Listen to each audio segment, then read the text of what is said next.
Chapter 14. Lo, a day shall come for the Lord when the spoil shall be divided in your midst. And I will gather all the nations against Jerusalem for battle. The city shall be taken, houses plundered, women ravished. Half of the city shall go into exile, but the rest of the people shall not be removed from the city. Then the Lord shall go forth and fight against those nations, fighting as on a day of battle. That day his feet shall rest upon the Mount of Olives, which is opposite Jerusalem to the east. The Mount of Olives shall be cleft in two from east to west by a very deep valley, and half of the mountain shall move to the north, and half of it to the south.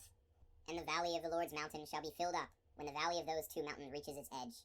It shall be filled up, as it was filled up by the earthquake in the days of King Uzziah of Judah. Then the Lord my God shall come, and all his holy ones with him. On that day there shall no longer be cold or frost.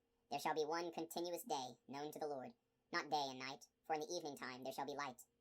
On that day living water shall flow from Jerusalem, half to the eastern sea, and half to the western sea, and it shall be so in summer and in winter. The Lord shall become king over the whole earth. On that day the Lord shall be the only one, and his name the only one. And from Geba to Rimmon in the Negeb, all the land shall turn into a plain, but Jerusalem shall remain exalted in its place.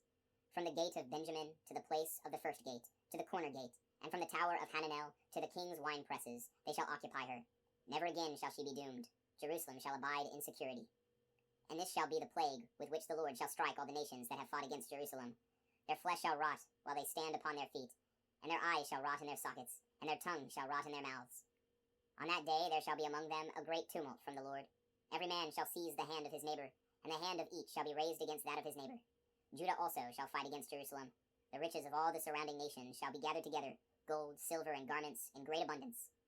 Similar to this plague shall be the plague upon the horses, mules, camels, asses, and upon all the beasts that are in those camps. All who are left of all the nations that came against Jerusalem shall come up year after year to worship the King, the Lord of hosts, and to celebrate the Feast of Booths. If any of the families of the earth does not come up to Jerusalem to worship the King, the Lord of hosts, no rain shall fall upon them.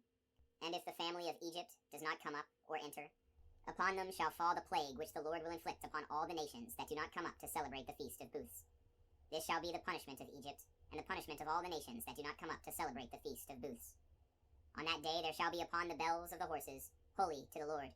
The pots in the house of the Lord shall be as the libation bowls before the altar.